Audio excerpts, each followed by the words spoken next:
Blast from the grassroots, connecting people and sharing ideas.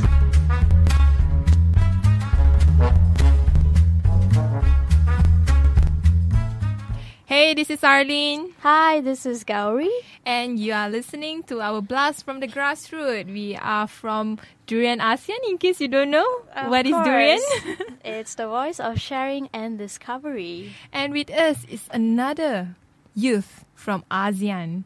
And he's from the ASEAN Youth Leader Association. Mm-hmm. And he's an Indonesian, but working in the Philippines. Or interning in the Philippines, more like it. His name is Satria. So let's say hi to Satria. Not Hello. Satria Bajaj Hitam. So hi everyone, my name is Satria. I'm currently an Indonesian representative from ASEAN Youth Leader Association, and currently I'm serving as international intern for World Youth Alliance in Asia Pacific office in the Philippines. So, your job sounds so cool. Can we be part of it? Yeah, of course. And anyone can be part of us. So what does your job revolve around? What is like a day in your life? What are the things that you have to take care of? So in World Youth Alliance Asia Pacific also, we take care of youth people to promote human dignity through advocacy, culture, and education. So we do workshop, trainings, conferences, and many advocacy things in New York, in Brussels, in European Union, in United Nations, and also in ASEAN office itself. So there's a lot of projects in World Youth Alliance. I cannot mention one by one, but essentially our aims is to promote human dignity and peace of the world.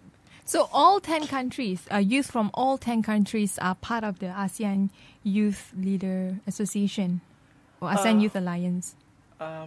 World Youth Alliance. World Youth Alliance. Oh, so World Youth Alliance is a global coalition. So all of the youth from age 10 to 30 can be our member for free. Our requirement is just 10 to 30 years old. That's it. So all of the people can join us technically. So we are going to focus on youth actually, because youth are actually the leaders of tomorrow and they're the future of the country. So what are the biggest challenges that you face in terms of the youth, the ASEAN youth as a whole coming together? So essentially, the problem that has been facing by the ASEAN youth today is still a classic issues such as the education, maternal health, public service, that in the end of the day it goes to the Human Development Index itself. So what is the biggest challenge of us in ASEAN as a youth is the human development itself, since the growth of the human development is quite imbalanced, since we have been seen in Malaysia, in Singapore, and in such countries the human development index are really high, but in another part of ASEAN like Laos, Cambodia, they're still above average of human development index. So that's actually our first and our core challenge in ASEAN youth today. And what is the status quo of ASEAN youth today? Are they more interconnected with the rest of the world? Are they more diverse than we assume they are? And what is their aspiration for this youth? Yeah, we are so blessed today that the development of technology is cut those boundaries between us. So interconnection, international relationships is just a number today among us, since the way we communicate is very intense through advocacy network. We build organization, we attend summits, conferences around ASEAN. So today in the status quo, like we saw the diversity, the distance is just a number and a color. So what we are doing now, we are so much happy since all of us are allowed to meet each other just in a simply way. And why do the youth play a very important role in ASEAN? Because even your organization is called the ASEAN Youth Leaders. Yeah, why don't they let just the adults, do all the things? Yeah, what do youth know anyway? So as an ASEAN Youth Leader Association, why we established is that we believe that youth is one of the most powerful for development. So it has a significant contribution toward the government itself. Since the government cannot work by himself, they also need the human resources that come from the youth, such as we have been seeing now. The integration itself takes three important stakeholders. The first is the government, the diplomacy between the government to government, the business actor to business actor, and the people to people. And one of the mechanism in ASEAN diplomacy in people to people is the diplomacy of education. It's like a cultural exchange, educational exchange. So this mechanism is actually one of the strategy of ASEAN Secretariat in order to foster the development of their educations, so they can duly realize what we call as ASEAN one community in the future. And we also bless since the leadership position taken by Leluang Mint, the current Secretary General of ASEAN. They have annual meeting among the ministers, ASEAN Minister Summit on youth in every year. They regularly do that. It means that it is a sign that the government and the ASEAN Secretary are seeing that ASEAN youth as a good prospect toward our ASEAN one community. Mm-hmm. So with you yourself, if you have one issue that you want to highlight, let's focus on Indonesia because you're an Indonesian youth. What would the issue would be you want to highlight to your future President Jokowi about Indonesian youth?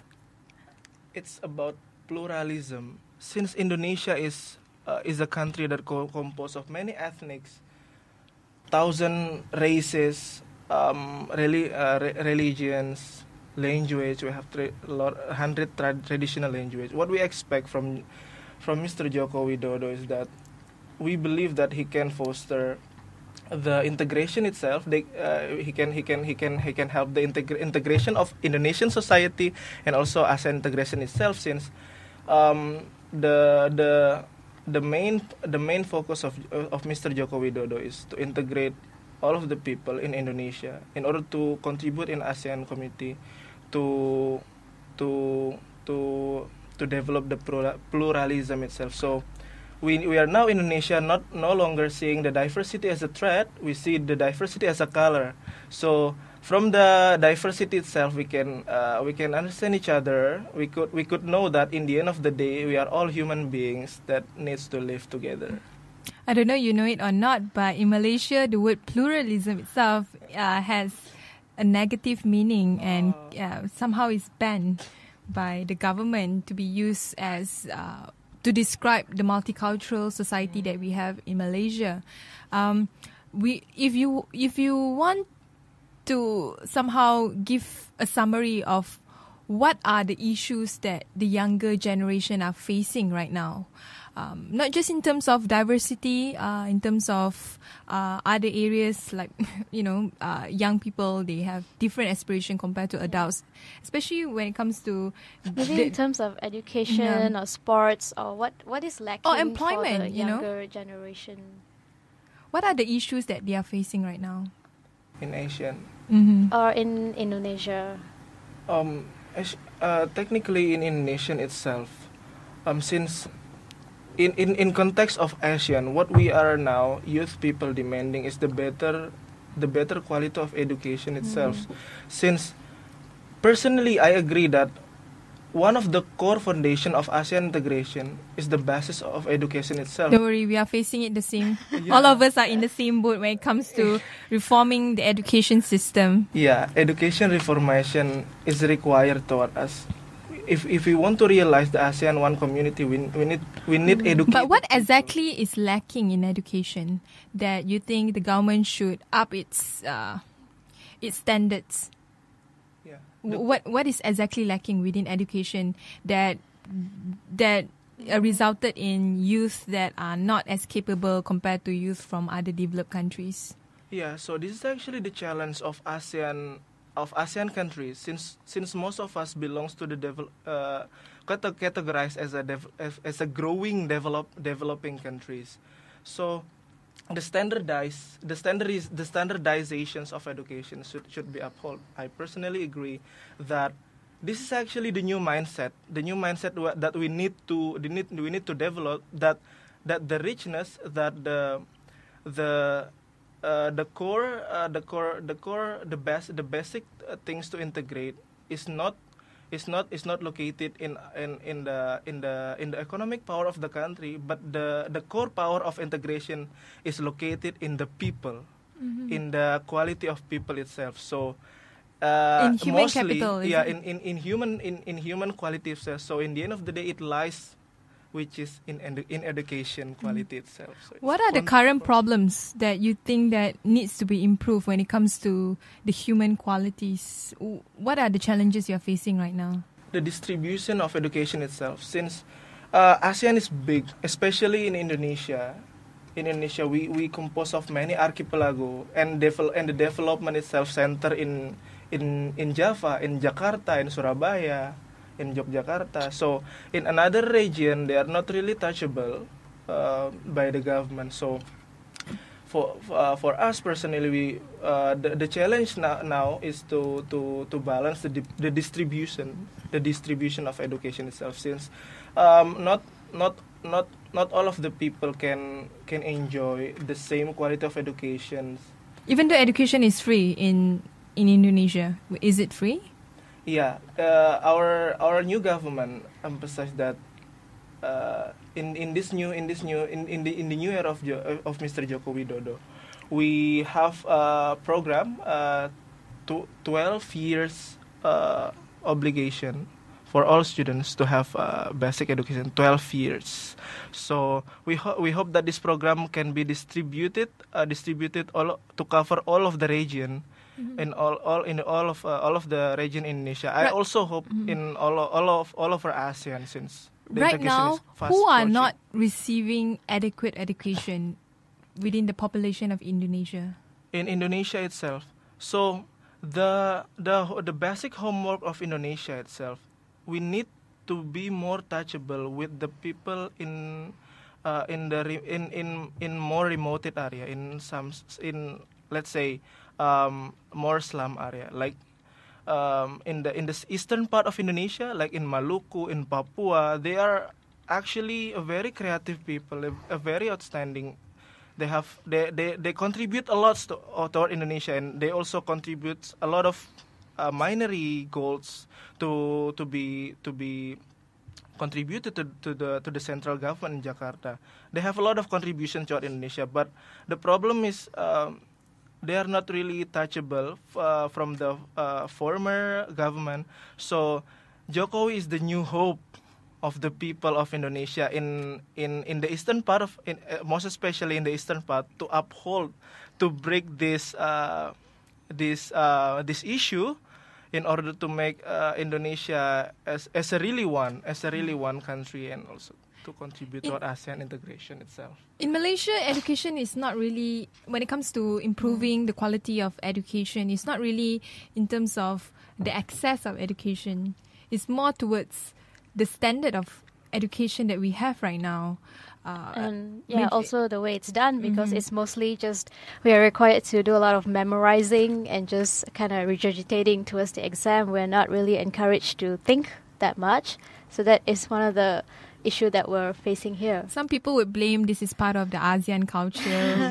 It's very feudalistic. We don't really think that much. We let other people to think for us, especially the elitist it's also group. very classroom oriented. We rarely leave the classroom unless for one subject, like for your physical exercise.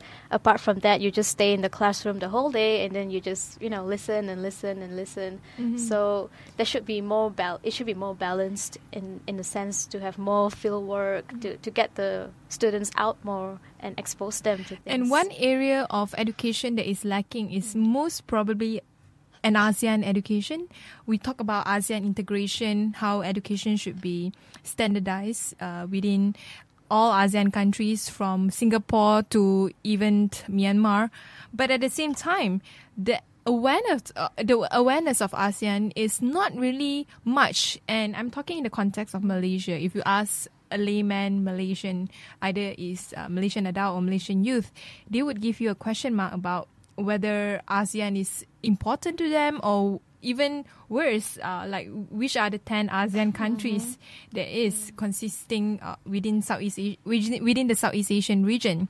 So, do you think the awareness level on the ASEAN or on the Southeast Asia level is adequate enough?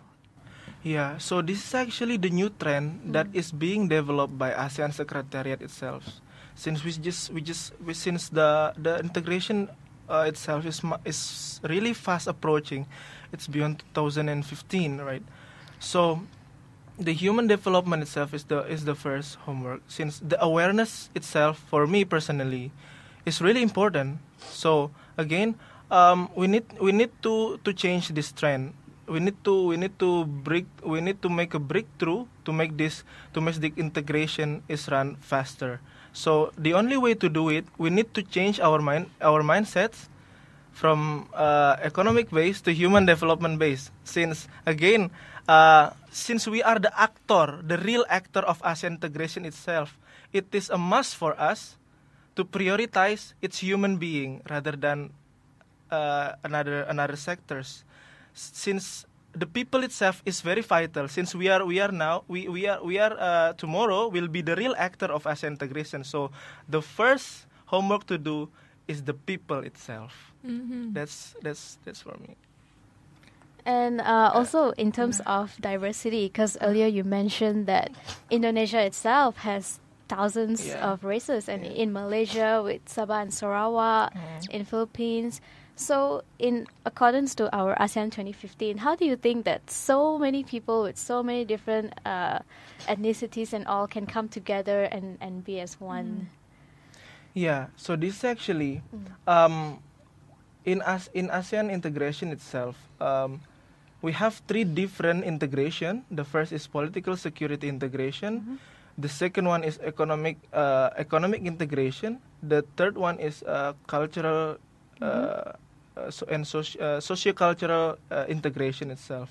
So personally, I agree that among these 3 integrations, the last one, the socio-cultural integration, is the most prospectus ones. Since we saw the conflict now being happen in Southeast Asia, the case of South China Sea in terms of political security, and also the big homework in ASEAN economic community.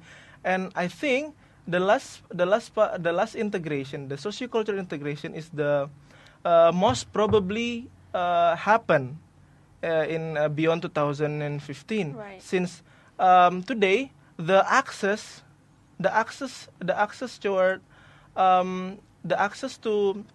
to reach another country is widely open. And also the stuffs like summits, conferences, and also ASEAN-based organizations is rapidly grown now. There is a lot of ASEAN summit. Like us, we were established this February. So this actually, ASEAN Youth Leaders Association itself is actually come from the awareness of Southeast Asian people to help the government to foster and accelerate the integration itself. So the meeting of youth and the interaction of the people itself, now we can see the concrete example now, since the access itself is widely open. So I think the socio-cultural integration itself is more probably happen, since in the meeting itself we learn about diversity. We learn and we try to understand each other on how they behave. And in terms of economic integration, I think also this morning we had a discussion that for certain countries to come into ASEAN and to be as a whole, it may not be wise, because everyone has got different economic capabilities. Some countries are way ahead, some countries are behind. So how do we achieve like a uniform integration to keep every country probably on the same level? Yeah, so to reach the equality among ASEAN, it's probably a hardworking. It's probably since a lot of hard work. Since the ability of each country is really different. Some of us are already developed, and the others are still growing, developing countries. So maybe in terms of economic, we need to accelerate the cooperation and partnership, especially from the business stakeholders, since I believe that in ASEAN Economic Community itself, the stakeholder from the grassroots traditional business, they will get more involved, since ASEAN, the mechanism of ASEAN Economic Community is widely open, so every stakeholder can be part of it. So there is not only the high level of businessmen, but also the traditional entrepreneurs also can get involved in that. So we are glad to be part of it. And what about in terms of political integration? Because there's a huge problem with Myanmar now. They are trying to head towards democracy, as well as with Thailand. But so not every country is having the fresh breath of air that Indonesia just got, with Jokowi. So it's a little tough for this couple of countries. So do we wait for them, or can we do something about it? Yeah, it is really thoughtful to tackle the to tackle the issues of ideology, since it is quite sensitive to touch it, since every country, every nation in Southeast Asia has its own belief toward the ideology itself. We are diverse, but most of us are composed by democratic countries, but some of them are still in the circumstances of communism. But some of them are really want to be democracy, since they believe that democracy is the best way to achieve the integration itself. So for us as a democratic country, we are duly supported those to reach their democracy, since we believe that the world peace and the integration itself is only can be achieved by the democracy. So as an Indonesian, I duly support those who are willing to achieve their democracy status. Could they join ASEAN if they were not a democratic country? Would that be a problem? Yeah, since it is actually lies on the preamble of ASEAN itself. We are let's say integrity in diversity. So most of the times we are composed by the difference of ideology itself. We didn't take it as a